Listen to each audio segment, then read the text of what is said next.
Hello dear students, welcome to my channel Education Simplified by OCDC. This is Vinod Kumar Garg ਤੇ ਇਸ video ਵਿੱਚ ਆਪਾਂ ਗੱਲ ਕਰਾਂਗੇ tools of recombinant DNA technology ਦੇ ਬਾਰੇ। ਸੋ ਇਹ ਵੀਡੀਓ ਹੈ +2 ਮੈਡੀਕਲ ਕਰ ਰਹੇ ਸਟੂਡੈਂਟਸ ਦੇ ਲਈ, ਠੀਕ ਹੈ। ਤੇ ਸਟਾਰਟ ਕਰਦੇ ਹਾਂ tools of recombinant DNA technology. So, genetic engineering or recombinant DNA technology can be accomplished only if we have the key tools। की मतलब main tools, ठीक है कि जे अपने को main tools होंगे ਤਾਂ ही genetic engineering ਅਤੇ DNA recombinant technology जो है वो संभव है, possible है। तो वो tools ਕਿਹੜੇ ਨੇ? पहला tool है restriction enzymes, दूसरा tool है polymerase enzymes, तीसरा है ligase enzymes, चौथा vectors एंड पंजवा टूल है होस्ट ऑर्गेनिज्म। ओके, सो हुण आपां एक एक करके इन्हां दी डिटेल दे विच गल करांगे। सो पहला है restriction enzymes. In the year 1963 two enzyme responsible for restricting the growth of bacteriophage in E coli were isolated. Okay, कि ई कोलाई नाम के बैक्टीरिया दे विचों पहली बार 1963 ਦੇ ਵਿੱਚ ਆਈਸੋਲੇਟ ਮਤਲਬ ਅਲੱਗ ਕੀਤਾ ਗਿਆ ਦੋ ਐਂਜ਼ਾਈਮ ਨੂੰ, ਜਿਹੜੇ ਐਂਜ਼ਾਈਮ ਰਿਸਪੌਂਸੀਬਲ ਸੀਗੇ ਫॉर ਰਿਸਟ੍ਰਿਕਟਿੰਗ ਦਾ ਗਰੋਥ ਆਫ ਬੈਕਟੀਰੀਓਫਾਜ, ਮਤਲਬ ਬੈਕਟੀਰੀਓਫਾਜ ਦੀ ਗਰੋਥ ਨੂੰ ਰੋਕਣ ਦੇ ਲਈ। ਬੈਕਟੀਰੀਓਫਾਜ ਹੁੰਦਾ ਹੈ ਜਦੋਂ ਆਪਾਂ ਕਹਿ ਸਕਦੇ ਹਾਂ ਕਿ bacteria infected by virus is called bacteriophage. Okay, one of this added methyl group to the DNA, मतलब ਜਿਹੜਾ ਇਹ ਐਂਜ਼ਾਈਮ ਦੋ ਆਈਸੋਲੇਟ ਕੀਤੇ ਗਏ ਇਹਨਾਂ ਚੋਂ ਇੱਕ ਐਂਜ਼ਾਈਮ ਡੀਐਨਏ ਦੇ ਵਿੱਚ ਮਿਥਾਈਲ ਗਰੁੱਪ ਨੂੰ ਐਡ ਕਰਦਾ ਸੀ। ਓਕੇ, ਜਿਹੜਾ ਦੂਸਰਾ ਸੀ ਉਹ ਡੀਐਨਏ ਨੂੰ ਸਪੈਸੀਫਿਕ ਲੋਕੇਸ਼ਨਸ ਤੋਂ ਕੱਟ ਕਰਦਾ ਸੀ। ਕਲੀਅਰ ਹੈ? ਸੋ ਜਿਹੜਾ ਡੀਐਨਏ ਨੂੰ ਕੱਟ ਕਰਦਾ ਸੀ ਉਸ ਨੂੰ ਬੋਲਿਆ ਗਿਆ ਰਿਸਟ੍ਰਿਕਸ਼ਨ ਐਂਡੋਨਿਊਕਲੀਏਸ, ਠੀਕ ਹੈ, ਜਿਸ ਨੂੰ ਆਪਾਂ ਬਾਇਓਮੋਲੀਕੂਲਰ ਸੀਜ਼ਰ ਵੀ ਕਹਿ ਸਕਦੇ ਹਾਂ। The first restriction endonuclease enzyme was HIND2, HIND2 Roman ਦੇ ਵਿੱਚ 2 ਪਾਇਆ ਹੋਇਆ ਇੱਥੇ। ਸੋ ਜਿਹੜਾ HIND2 ਹੈ ਇਹਦਾ ਨੋਮਨਕਲੇਚਰ ਕਿਵੇਂ ਕਰਨਾ ਹੈ? ਜੋ H ਹੈ, H ਦਾ ਭਾਵ ਹੈ ਹੀਮੋਫਿਲਸ, IN ਦਾ ਭਾਵ ਹੈ ਇਨਫਲੂਐਂਜਾ, ਠੀਕ ਹੈ, D ਇਸ ਦੀ ਟਾਈਪ ਹੈ ਮਤਲਬ ਸਟ੍ਰੇਨ ਹੈ, ਤੇ ਅੱਗੇ ਜਿਹੜਾ ਜੋ ਰੋਮਨ ਨੰਬਰ ਹੈ ਉਹ ਡਿਪੈਂਡ ਕਰਦਾ ਹੈ ਕਿ ਕਿਸ ਸੀਕੁਐਂਸ ਦੇ ਵਿੱਚ ਇਸ ਐਂਜ਼ਾਈਮ ਨੂੰ ਫਾਈਂਡ ਆਊਟ ਕੀਤਾ ਗਿਆ।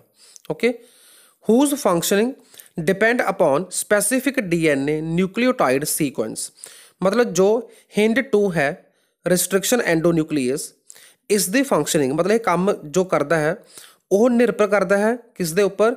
एक स्पैशल सीक्वेंस के उपर जो कि होंदी है 6 बेस पेयर दी। Okay, this sequence was isolated and characterized 5 year later, 5 साल बाद इसनों एनालिसिस किया गया। It was found that HIND2 always cut the DNA molecule at particular point by recognizing a specific sequence of 6 base pair। मतलब DNA ਨੂੰ ਕੱਟ ਜਦੋਂ ਕਰਦਾ ਹੈ ਇਹ HIND2 ਐਂਜ਼ਾਈਮ ਤਾਂ ਸਿਰਫ ਉਦੋਂ ਕੱਟ ਕਰਦਾ ਹੈ ਜਦੋਂ ਇਹ ਸਪੈਸ਼ਲ 6 ਬੇਸ ਪੇਅਰ ਦੀ ਇੱਕ ਸੀਕੁਐਂਸ ਨੂੰ ਰਿਕੋਗਨਾਈਜ਼ ਕਰਦਾ ਹੈ। Okay, this specific base sequence is called recognition sequence for HIND2। जिन्ने भी आप रिस्ट्रिक्शन एंडोन्यूक्लियस एंजाइम पढ़ांगे हरेक दी अपनी रिकोगनिशन सीक्वेंस होंदी है। Okay, besides HIND2 today we know more than 900 restriction enzymes, मतलब 900 तो भी ज़्यादा अजिहे रिस्ट्रिक्शन एंजाइम उपलब्ध ने। ओके, जिन्हां नूं लगभग 230 बैक्टीरिया दियां स्ट्रेन दे विचों आइसोलेट किया गया है। The convention for naming these enzyme is first letter of the name comes from the genus. जिवें मैं तुहानूं हिंट दे विच एग्जाम्पल दित्ती है कि जो H है वो पहला नेम जीनस इंडिकेट करता है, मतलब Haemophilus. Okay, and second 2 letter come from the species, जैसे कि इन मैं दस्सिया की है इनफ्लुएंजा, ठीक है, तो यह 2 लैटर हो गए स्पीसीज दे। इसी तरह एक होर एग्जाम्पल है eco RI comes from Escherichia coli R/13। In eco RI letter R is derived from the name of the strain। okay, name of the strain तो बना है R। इको का मतलब तुम समझ गए होंगे, इको का मतलब है E coli. Okay, so Roman number following the name indicate the order in which enzyme were isolated. ये थोड़ा मैं पहले दस चुकिया कि किस नंबर ते वो फाइंड आउट किया गया एंजाइम उसके अकॉर्डिंगली उसको एक नंबर असाइन किया गया, किस ऑर्डर के विच आया। जो कि पहले तो आया था वो 1 हो गया, सैकेंड ते फाइंड आउट किया गया तो रोमन च 2 हो गया। Okay, restriction enzymes belong to larger class of enzymes called nucleases. मतलब आप इन्हों न्यूक्लीएजेस एंजाइम बोलते हैं। टोटल जिन्ने भी एंजाइम वर्ल्ड च एग्जिस्ट करते हैं वो टोटल 6 क्लासेस ने, तो उन्होंने एक क्लास है न्यूक्लीएजेस। देर आर 2 काइंड्स, ये 2 काइंड्स ने। पहली है एक्सो न्यूक्लीएस, दूजी है endonuclease. Exonuclease remove nucleotide from the ends of DNA, मतलब बिल्कुल एंड टू एंड कटती है, इस करके इनू एक्सो न्यूक्लीयस कहा है क्योंकि बाहर वाले एंड्स तो कटेगी। Whereas endonuclease enzyme make cuts at specific position within the DNA, मतलब ये दोनों एंड नू छड्ड के विचों किसी भी लोकेशन तो डीएनए नू कट सकता है। Each restriction endonuclease function by inspecting the length of DNA sequence once it find it specific recognition sequence, मतलब जदों इसनू स्पैसीफिक रिकोगनिशन सीक्वेंस मिलेगी उस तो बाद ही डीएनए नू कट करेगा। And cut each of the 2 strand of double helix at specific point in their sugar phosphate backbone. Okay, मतलब शुगर ते फॉस्फेट की बनी हुई डीएनए में जो बैकबोन होती है उत्थे यह कट लगाएगा। Each restriction endonuclease recognize a specific palindromic nucleotide sequence in the DNA. Clear है, मतलब हरेक जिहड़ा रिस्ट्रिक्शन एंडोन्यूक्लियस एंजाइम है वह रिकोगनाइज करता एक स्पैसीफिक पैलिंड्रोमिक न्यूक्लियोटाइड सीक्वेंस नूं इन द डीएनए। तो हुण पैलिंड्रोमिक न्यूक्लियोटाइड सीक्वेंस वो सीक्वेंस होंदी है जिसनूं आपां राइट टू लैफ्ट जां लैफ्ट टू राइट पढ़ीए तो वो सेम ही पढ़ी जाए तो उस सीक्वेंस नूं बोलिया जाता है पैलिंड्रोमिक न्यूक्लियोटाइड सीक्वेंस।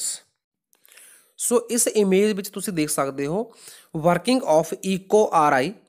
सो पहला की है देखो वैक्टर डीएनए लिया आपां ते सेम सीक्वेंस वाला आपां फॉरन डीएनए लिया। ठीक है, तो वैक्टर डीएनए ते फॉरन डीएनए दे विच इको R1 नाम दे रिस्ट्रिक्शन एंडोन्यूक्लियस एंजाइम ने कट लगाया। ओके, तो उन्हें कट कित्थों लगाया देखो एंड नूं छड्ड के with in the sequence cut लगाया है। जिहड़ी टोटल सीक्वेंस है यह वो है GAATTC।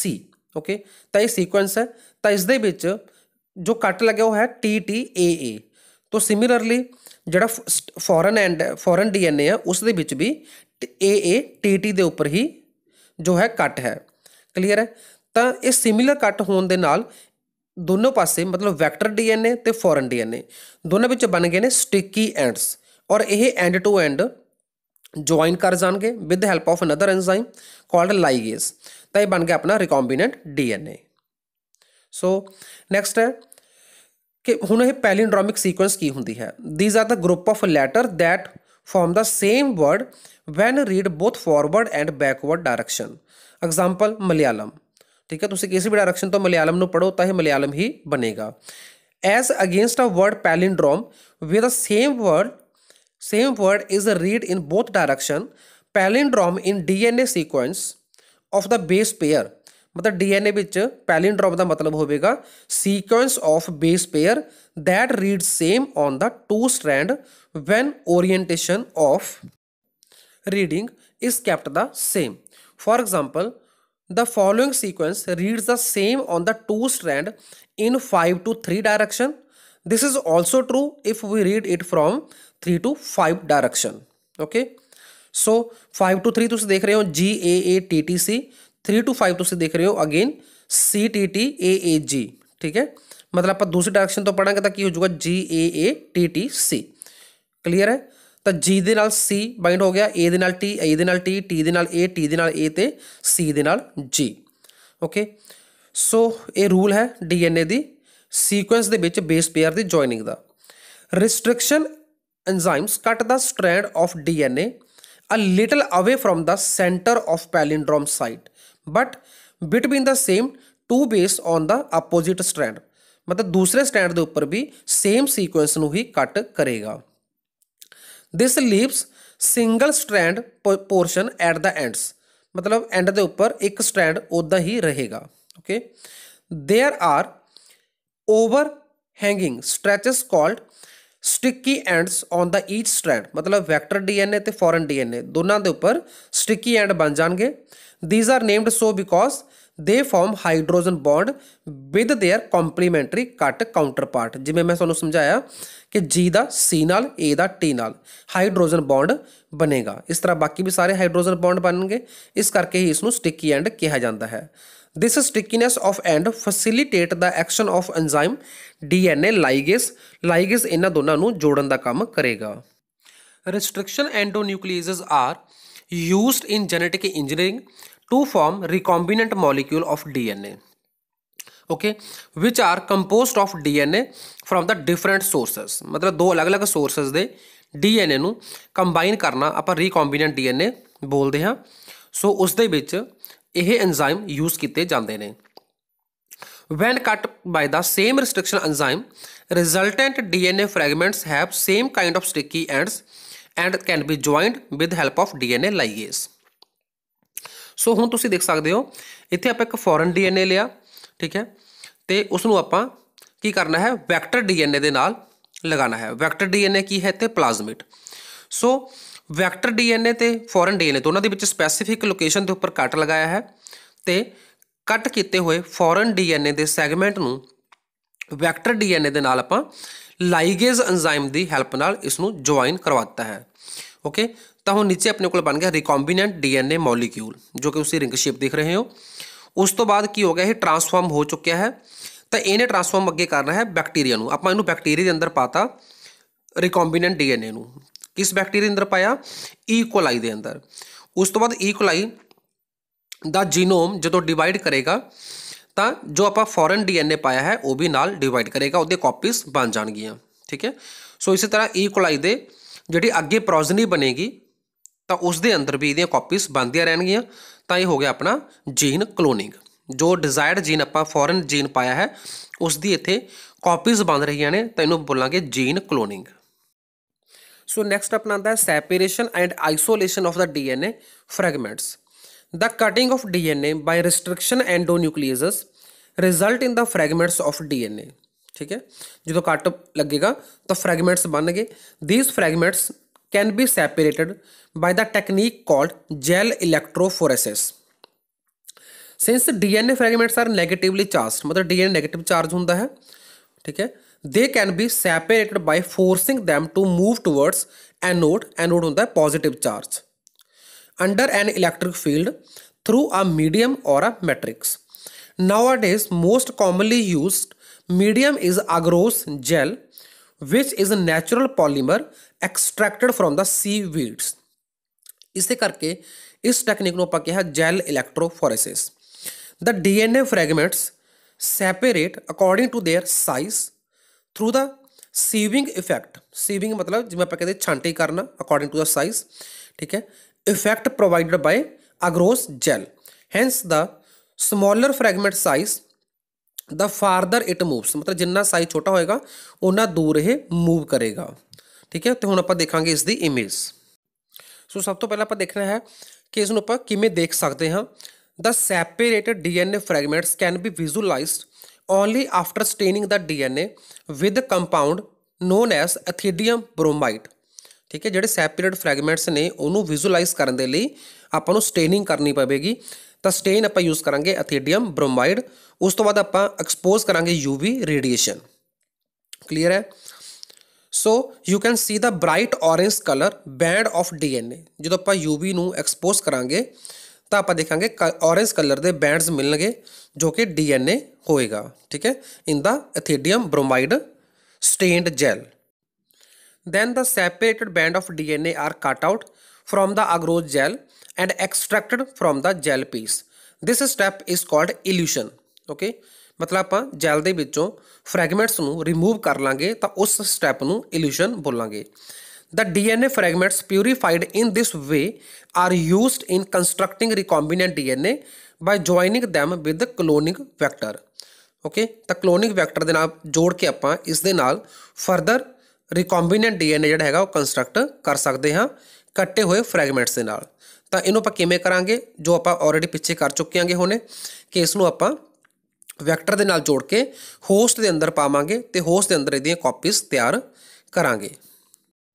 सो ये है इमेज जो दिखा रही है typical agarose gel electrophoresis. Okay, तो ये देख रहे हो तुम migration of the undigested and digested set of DNA fragments.